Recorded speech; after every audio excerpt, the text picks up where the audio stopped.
Staff Sergeant Maya Chen checked her rifle as she led her team across the rocky surface of Proxima Centauri B. The moon's purple sky cast strange shadows on the ground. This was just another patrol, like the 100 she had done before. "Keep your eyes open," Maya told her squad through the comm system. The 5 soldiers behind her nodded and spread out in formation. They were 3 hours into their patrol when Maya saw it, a bright flash in the sky, followed by a streak of light that crashed behind the hill ahead. "Command, this is Chen. We have an unidentified object that just crashed about 2 clicks north of our position. Request instructions." After a moment of static, the radio crackled. "Investigate but maintain safe distance. Could be separatist tech." Maya signaled her team forward. As they crested the hill, they saw it, a spacecraft unlike anything built by human hands. Its smooth pearl-white surface glowed faintly, and parts of it were still smoking from weapons damage. "That's not one of ours," Corporal Diaz whispered. "And not separatist either," Maya added. She had fought the Mars separatists for years. Their ships were bulky and functional. This craft was beautiful. Suddenly, her motion sensor beeped. "Multiple contacts approaching from the east," she warned. 20 figures appeared on the horizon, moving quickly toward the crashed ship. They weren't human. Their bodies were too tall, too angular. They carried weapons that pulsed with energy. "Command, we have unknown hostiles approaching the crash site. They appear to be non-human." Only Static answered. They were too far from base. Maya made a quick decision. "Spread out. Defensive positions. We don't fire unless they fire first." The strange attackers reached the ship and began cutting into its hull. A high-pitched sound came from inside. A scream that didn't sound human but was unmistakably afraid. Someone was alive in there. Someone was in danger. When the attackers pointed their weapons at the opening they cut, Maya didn't hesitate. "Open fire," she ordered. Her team's bullets struck 3 attackers immediately. The others turned, firing back with weapons that shot bolts of green energy. One bolt hit Private Jenkins, who fell with a cry. Maya rolled behind a rock as energy bolts burned the ground around her. She aimed carefully and took down 2 more attackers. Her squad was outnumbered, but they had the high ground and better cover. The firefight lasted only minutes. When it ended, 15 attackers lay dead or wounded.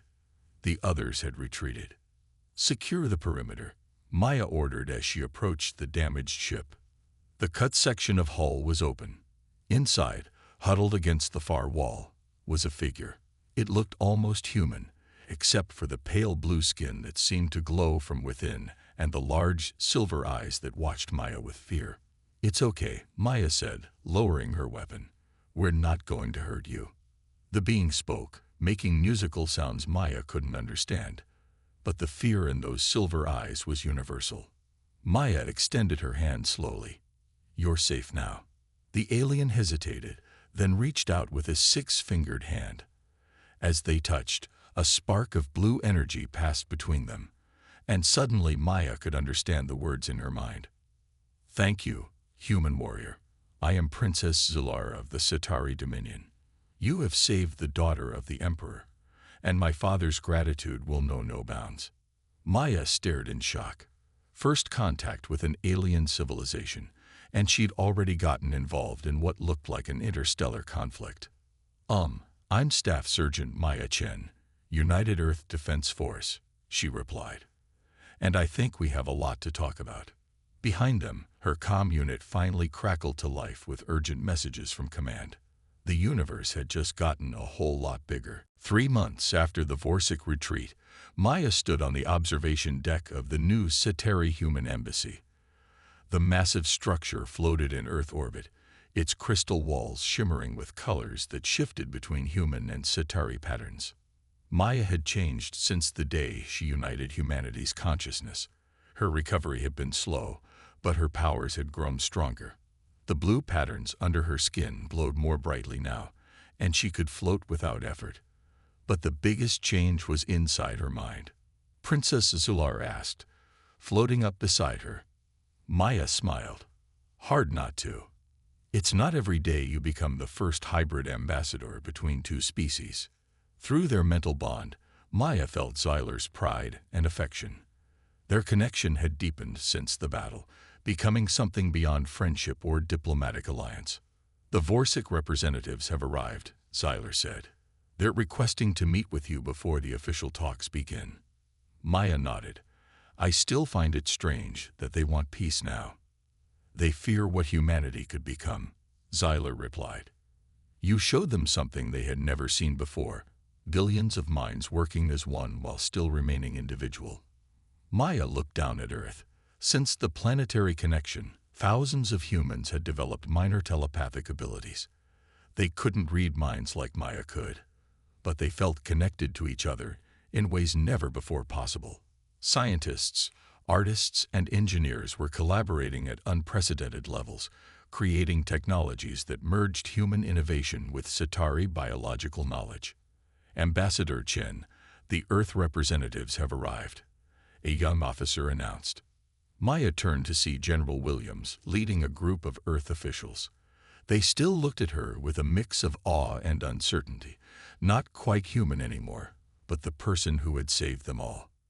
Staff Sergeant. Ambassador Chen.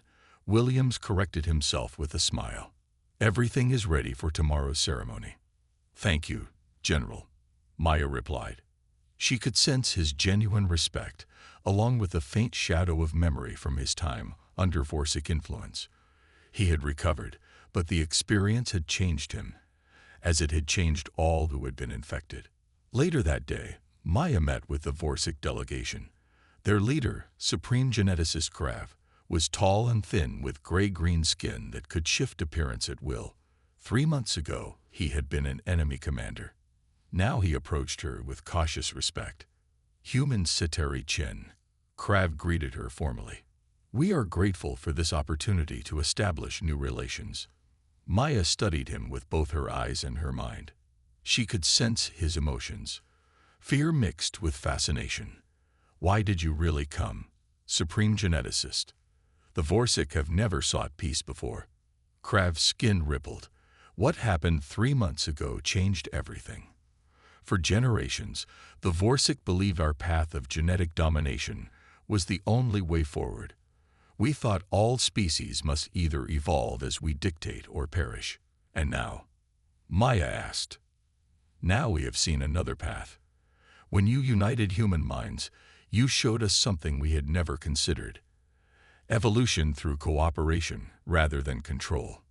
Billions of individuals choosing to work together while maintaining their uniqueness. Maya nodded. She could sense he was telling the truth. So you want to study us? We want to learn from you, Krav corrected. The Vorsic have reached the limits of what we can achieve through genetic manipulation alone. Perhaps there are other ways to advance. The next day, representatives from Earth, the Centauri Empire, and the Vorsic hegemony gathered for the historic treaty signing. Maya stood in the center, her unique status as a human Centauri hybrid, making her the perfect bridge between worlds. As she signed the document that would forever change Earth's place in the galaxy, Maya thought about the strange path that had brought her here. A routine patrol, a crashed ship, a split-second decision to protect someone different from herself. I wonder what would have happened if I hadn't saved you that day, Maya said to Xyler through their mental link. Xyler's skin pulsed with warm colors. Then you would never have received your unexpected reward. Maya looked around at the gathered representatives of 3 civilizations, once enemies, now cautious allies. The reward wasn't becoming part Centauri, she realized. The reward was becoming a bridge. As Earth entered a new era of interstellar relations, Maya understood that the greatest strength of humanity wasn't technology or warfare. It was the ability to connect, to adapt, and to find common ground with those who seemed most alien. Her journey from soldier to hybrid to ambassador was just the beginning. The unexpected reward for saving an alien princess had changed not just one human, but the future of 3 civilizations. Sir, don't move, Colonel Jenkins ordered, pointing his weapon at General Williams. Maya stepped closer to him. Your mind pattern is different. Not fully Vorsic, but changed. She concentrated harder, pushing her telepathic abilities to their limit. He's been infected, but not completely taken over. Ziller moved beside Maya. The Vorsic sometimes use partial infection to control important targets. The host retains their memories and personality, but can be controlled at critical moments. Security officers surrounded the general. He looked at Maya with confusion and fear. Chen, I've known you for 5 years. I recommended you for promotion. I'm still me. Maya felt torn. Through her telepathic sense, she could feel that Williams was telling the truth. He believed he was himself. But she could also sense the alien presence lurking in his mind, dormant but ready. I believe you, sir, Maya said. But there's something inside you, something that doesn't belong. Can you remove it? Colonel Jenkins asked. Like you disabled the other one. Maya exchanged glances with Ziller. I don't know, but I have to try. Security officers restrained Williams as Maya placed her hand on his forehead. She closed her eyes and reached into his mind with her new abilities. Through their bond, Ziller supported her, guiding her telepathic probe. I can see it, Maya said. It's like a shadow attached to his thoughts. Be careful, Ziller warned. The Vorsic connection could attack you mentally.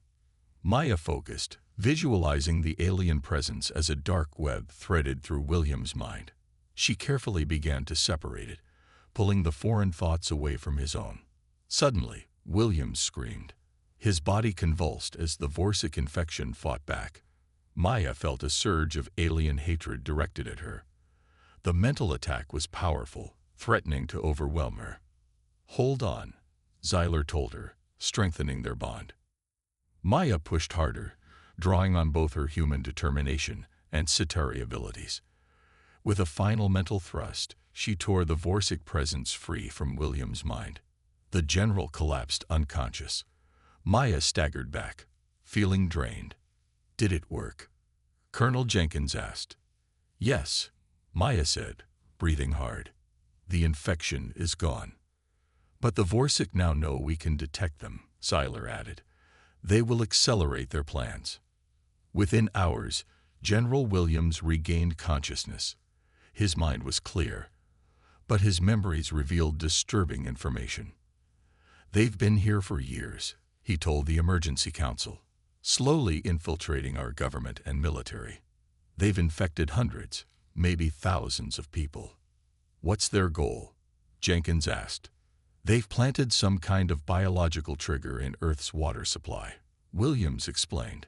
Something that will activate all at once, changing infected humans into Vorsic hybrids. Maya felt cold fear. When?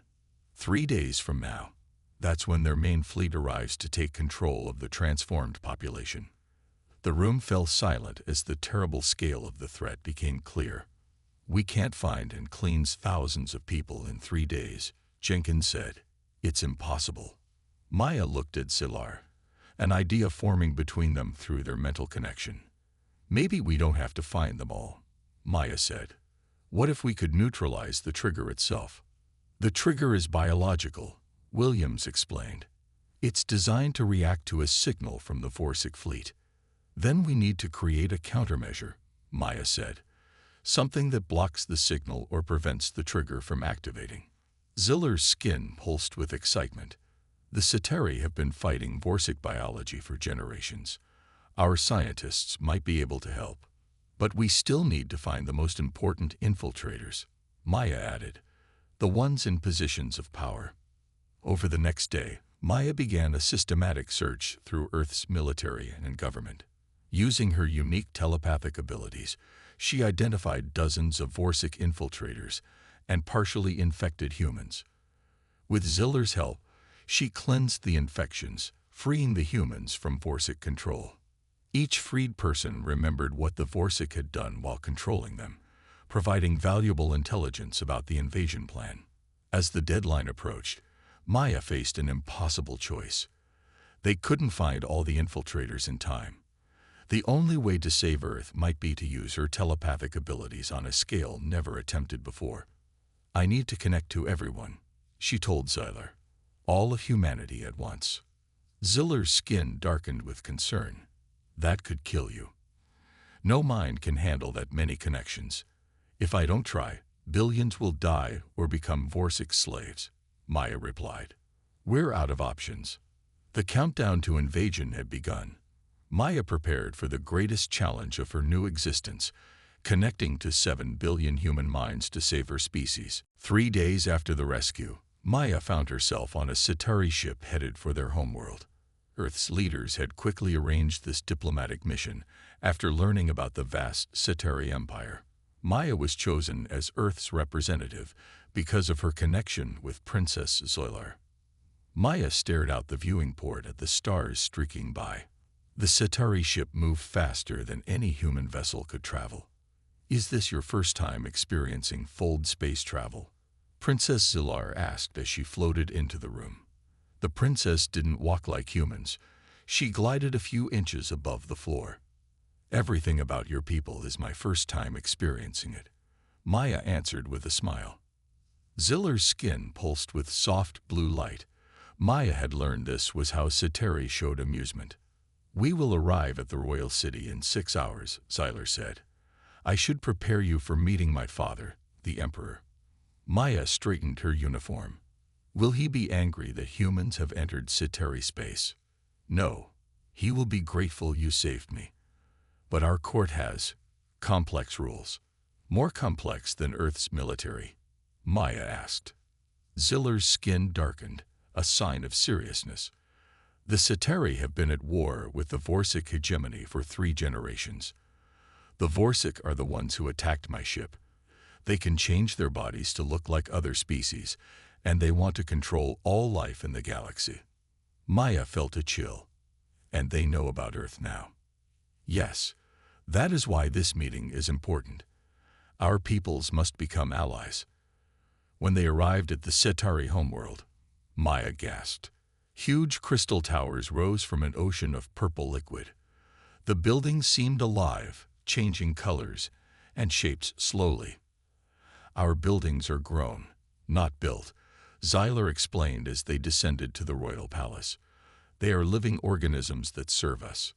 Inside the palace, hundreds of Centauri gathered to see the human who had saved their princess. They floated around Maya, their bodies glowing with curious colors.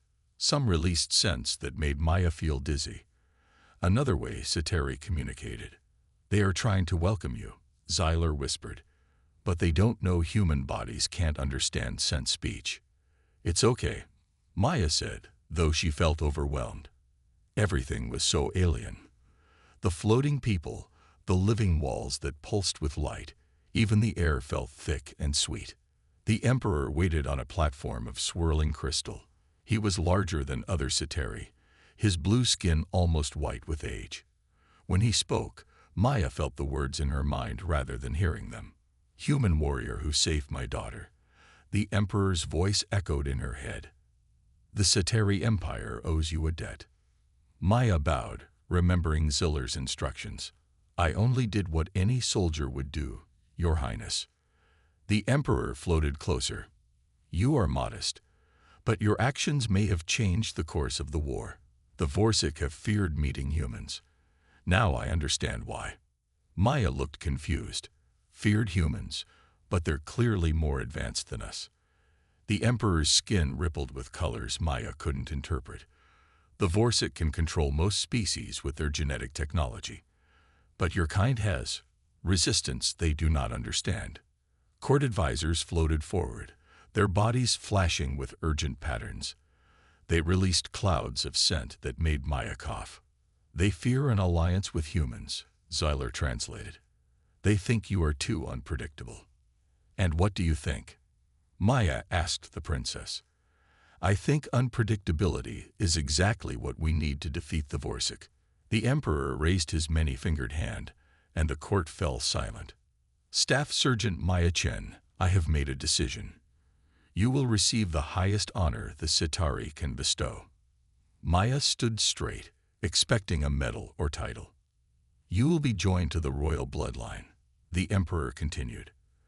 a genetic union that has never been offered to any non-Cetari in our history. The court erupted in flashing lights and swirling scents. Maya didn't understand what was happening, but Ziller's suddenly pale blue face told her this was much more significant than she realized. What exactly does join to the royal bloodline mean? Maya whispered. Ziller's voice trembled. It means you will become partly Cetari and partly royal. The Cetari royal ship emerged from fold space near Earth's moon. Maya stood beside Princess Zillar on the command deck, watching her home planet grow larger on the viewing screen. After a week of learning to control her new abilities, Maya was finally returning home, but not as the same person who had left. Earth Command is hailing us, a Cetari officer reported. General Williams appeared on the screen. His eyes widened when he saw Maya with faint blue patterns moving under her skin. Sergeant Chen, you look different. I am different, sir, Maya replied. But I'm still me. We have urgent news. Vorsic ships have entered the solar system.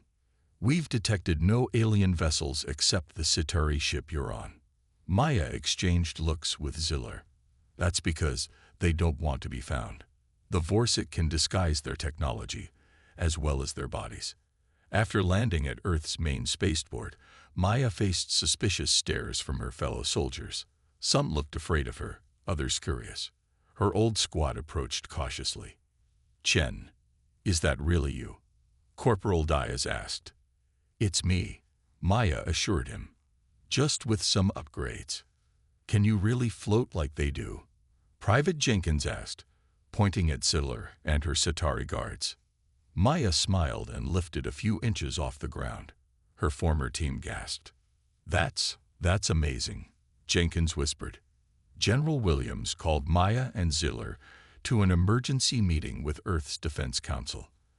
As they walked through the hallways of command headquarters, Maya suddenly stopped. A chill ran down her spine. What's wrong? Ziller asked through their mental connection. Someone here isn't human, Maya replied silently. I can sense it. A different mind pattern. Vorsic? I think so. Maya focused her new telepathic abilities, scanning the people around them. Then she felt it, a mind that was hiding behind a human appearance. The thoughts were alien, calculating, cold. She turned to look at a woman in a military uniform, Captain Laura Reeves, one of General Williams' staff officers. It's her, Maya whispered to Ziller. She's Vorsic. Are you certain? Ziller's skin pulsed with concern. Completely. I can feel the difference in her mind. In the meeting room, Earth's top military leaders gathered around a table. Maya kept her eyes on Captain Reeves, who was setting up presentation materials. Through their mental link, Maya shared her suspicions with Ziller. As General Williams began the meeting, Maya interrupted. Sir, we have a Vorsic infiltrator in this room. The room fell silent. All eyes turned to Maya. That's a serious accusation, Sergeant, Williams said. What proof do you have?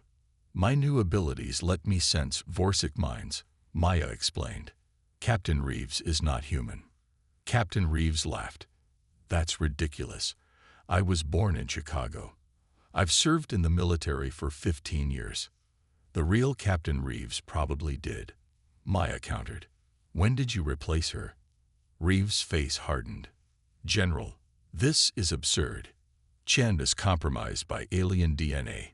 She can't be trusted. Maya stepped forward. Let me prove it. She reached out with her mind, pushing past Reeves' mental barriers. You arrived 6 months ago.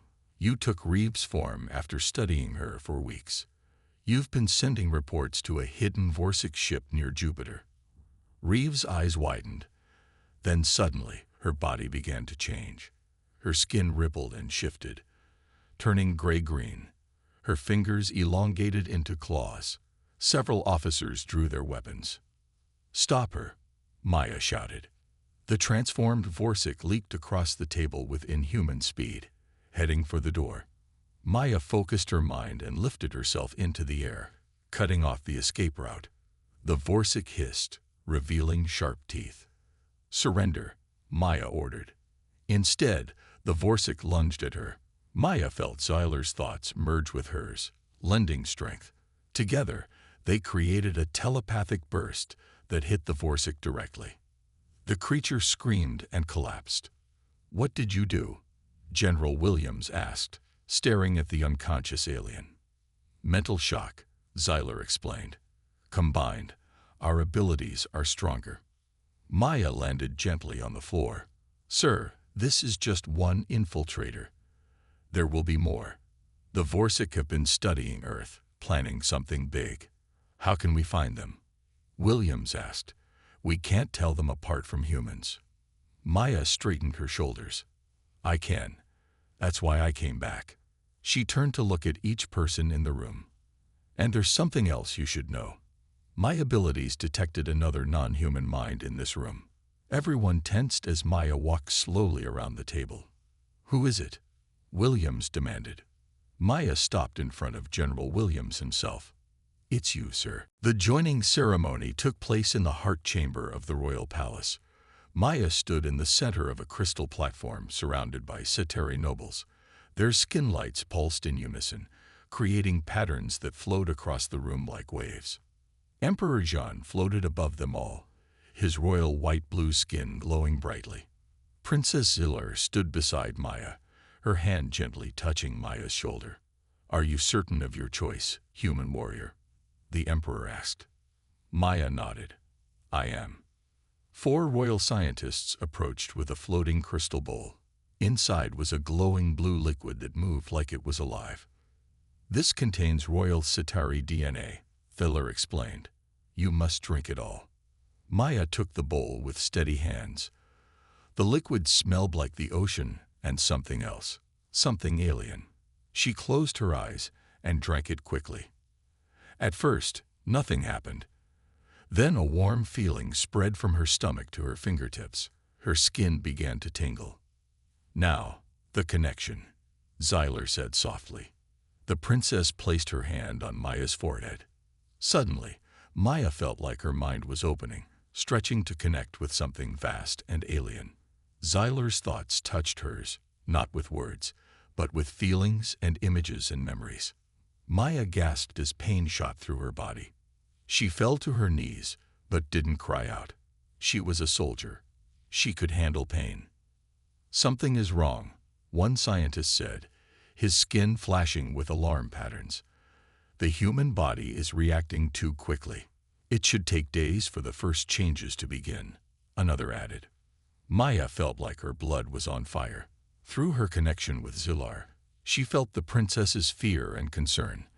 But under that was something else, surprise and wonder.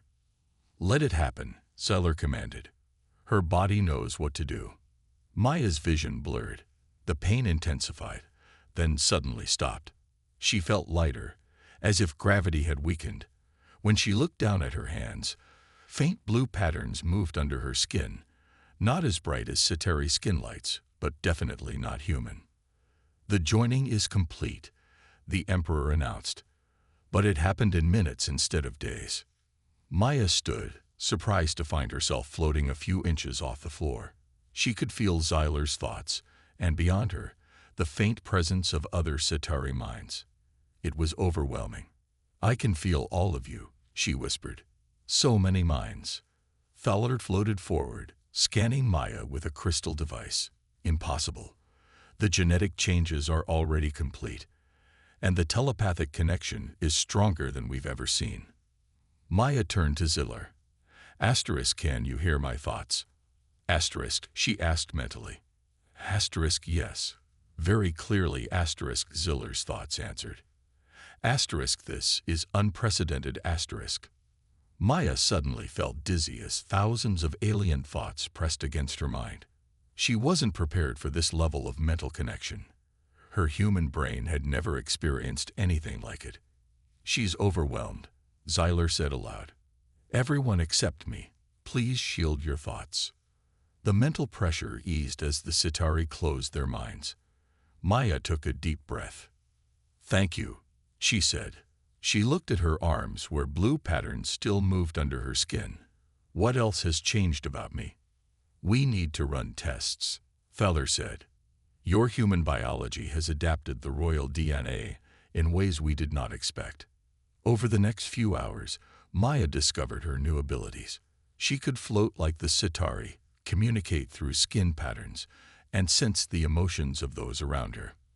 But there was something more, something the Centauri couldn't do.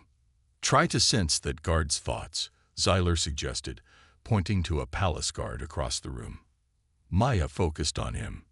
He's worried about his young child who is sick. He doesn't want to be on duty, but he needs the extra pay. Xyler's skin flashed with shock. He didn't share those thoughts. You pulled them from his mind. Centauri can only share thoughts willingly, not read unwilling minds.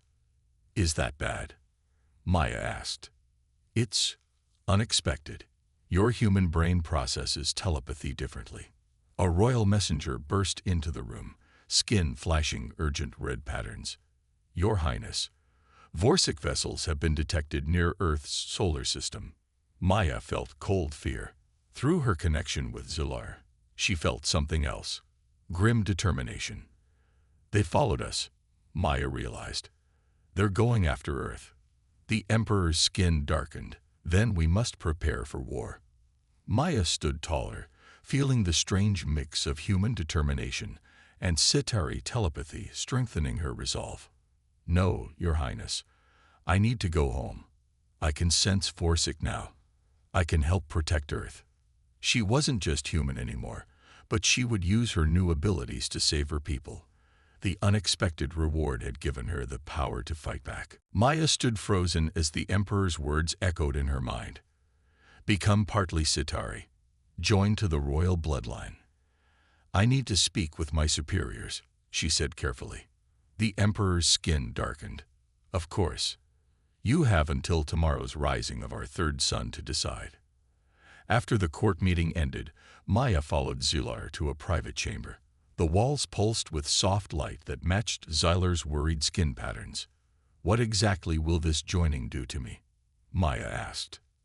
Xyler touched a wall, and it formed into a floating chair for Maya. Your DNA will be mixed with royal Centauri DNA. You will gain some of our abilities: floating, skin-like communication, and mental connection to other Centauri. Will I still be human? Mostly. Your appearance won't change much, but inside you will be part Centauri. Maya activated her communication device to call Earth. General Williams appeared on the small screen. Report, Sergeant Chen. Maya explained the Emperor's offer, watching the general's face grow more concerned. This is unprecedented, he said. The scientific value alone, but the risk to you. There's more, Maya added. Princess Xyler says the joining will create a special bond between us. I'll be able to sense her thoughts, and she'll sense mine. The general frowned. That could be a security risk for Earth. Or it could be the strongest alliance possible. Maya countered. Sir, the Vorsic are a real threat. They can shapeshift and take over other species. The Centauri believe humans have some natural resistance to Vorsic control. That's valuable information, the general admitted. But we can't order you to undergo genetic modification. This has to be your choice, Sergeant. After the call ended, Maya paced the room. Xyler watched her with silver eyes. You're afraid, the princess said. Wouldn't you be? This changes everything about me. Xyler's skin rippled with gentle blue waves. When you saved me, you didn't hesitate even though I was alien to you. You saw someone in danger and acted. That's different. That's my job. Is it your job to transform yourself for an alliance between our peoples? Maya stopped pacing. No, but if this helps protect Earth from the Vorsic. A soft chime interrupted them.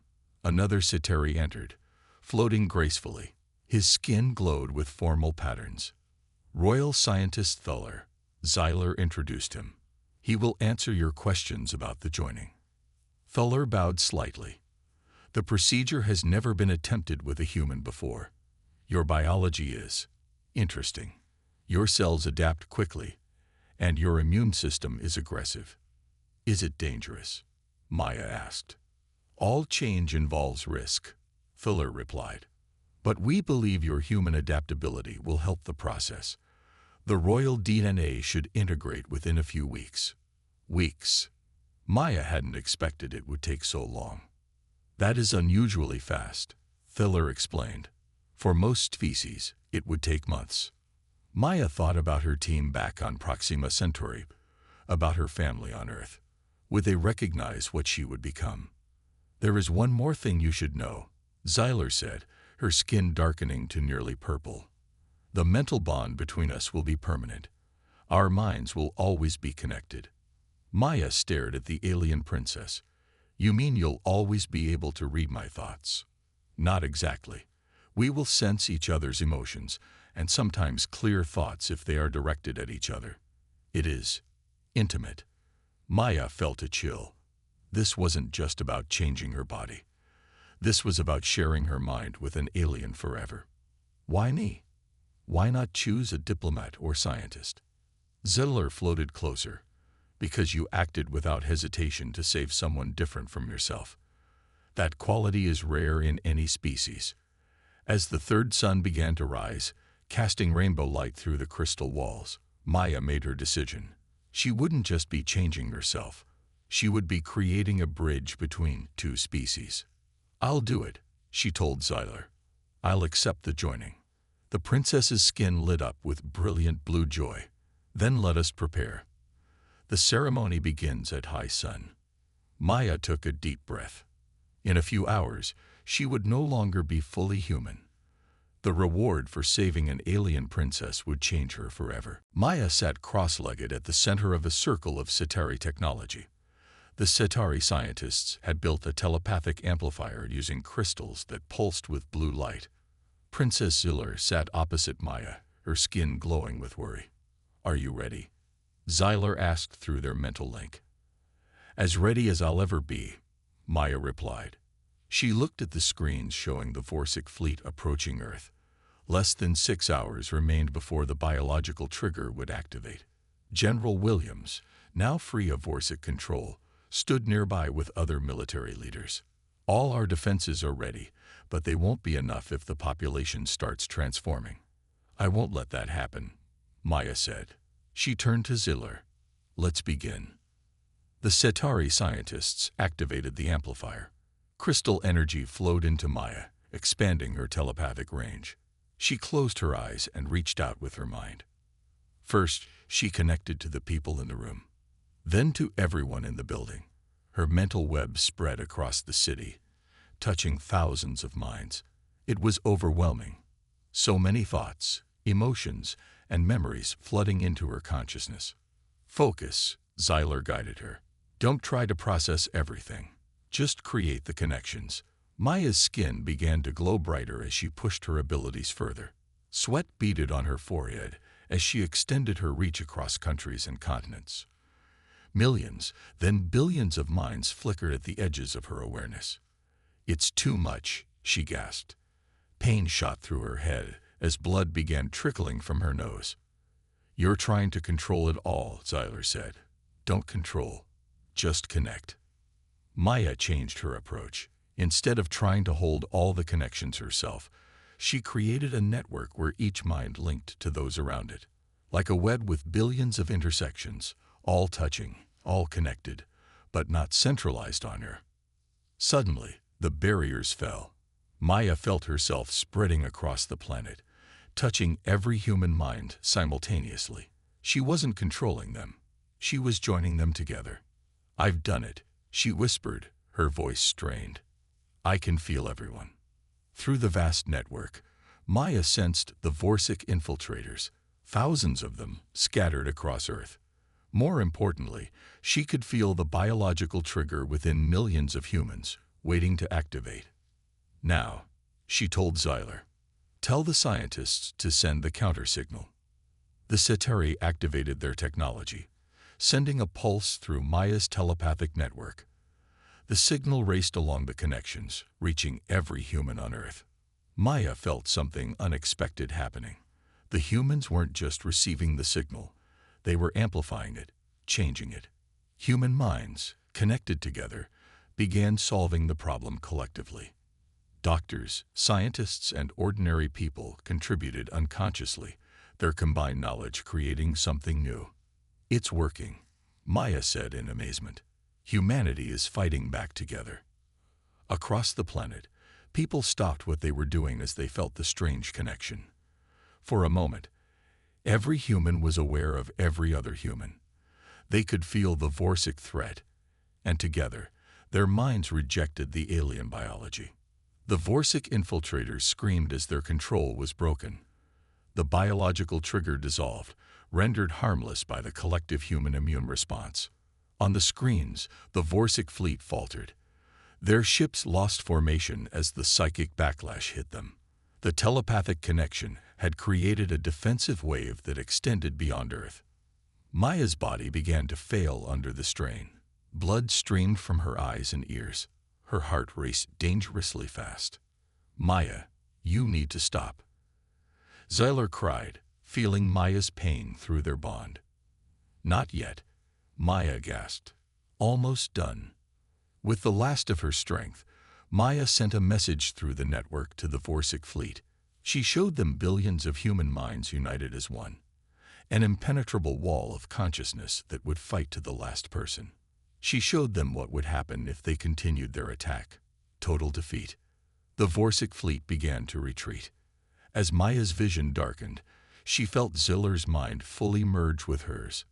The princess was trying to save her, sharing her life force. "Don't," Maya thought weakly. "I won't let you die," Zyler replied. Then something unexpected happened. Through Zilar, the entire Centauri royal family joined their consciousness with Maya's, supporting her failing body with their combined strength. The Emperor himself added his ancient power to the link. The human-Centauri connection created a flash of energy that lit up Earth's atmosphere like a second sun. When it faded, Maya collapsed into Ziller's arms. "Did we win?" Maya whispered. Ziller's skin glowed with joy and relief. "Yes, Earth is safe. The Vorsic are retreating from the entire system." As Maya drifted into unconsciousness, she felt the telepathic network slowly dissolve.